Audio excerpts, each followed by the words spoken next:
চূড়ায় একটা সুন্দর ব্যবস্থা করে দিয়েছিলেন, সেখানে ডালিম গাছ হতো, ঝর্ণা আসতো, খাবারের কোনো অভাব নাই।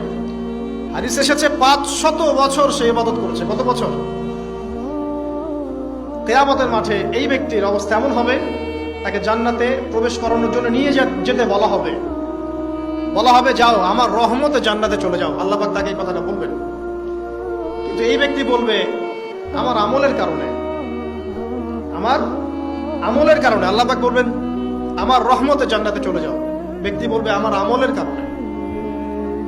আল্লাহ রাব্বুল আলামিন তখন তাকে দেওয়া সমস্ত নেয়ামত গুলোকে এক পাল্লায় করবেন, আর তার সমস্ত আমলকে আরেক পাল্লায় করবেন। একটা চোখের যে নেয়ামত আল্লাহ পাকের, সমস্ত আমল ও 500 বছরের ইবাদত এতটুকু হয়নি।